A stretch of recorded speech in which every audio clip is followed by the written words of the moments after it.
At aalis nga kami ni Papa Angie, pupunta kami sa klinik para magpa-check up. Kaya dediretso lang kami hanggang sa may makita kaming release. Dahil hindi ko rin alam kung saan banda yun. Kasi tatang. Walking in the street! Yung ayaw niya mamasahe. Exercise din to. Sayang daw yung pera. Bibili na lang namin ng Topo. knickknacks.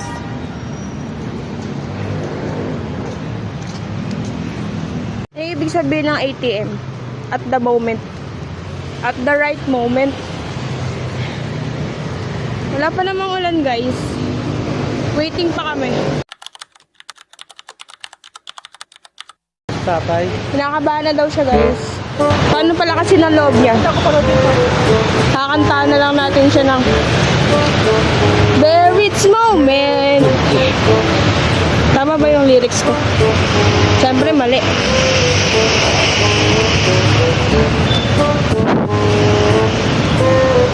Almost saan ako dito 10 years. Nagkukwento na siya ng MMK niya sa buhay. Dito sa Espanya. Anong trabaho mo dito dati? Kantin. Kantin? Ngayon, kantin pa rin. Kantin pa rin. Ngayon magpapacheck up ka? Kantin pa rin. Kantin pa rin yung dahilan. Kung saan ako nagtrabaho, dito na bumalik ko. Pag gusto niyo magpaluto kay tatang, order na kayo. PM lang, guys. PM. Hindi na po pwede kasi nasakitin na si tatay.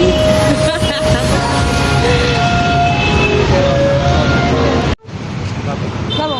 Mas mabilis pa yung mas mabilis pa kami sa jeep. Kita niyo? Wala. Tama si tatay mo. May tama siya. Tignan mo, yung binti niya may tama rin.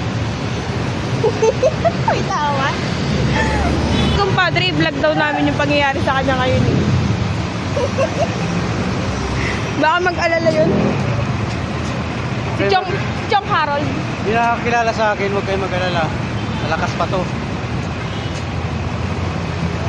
Ano lang tayo, general check-up. Hindi lang yun. For the viewers lang. Malapit na. Malapit na ba? Oo, yung Ayaw pa rin po namin sumakay ng jeep. mabilis pa kami sa... Oo.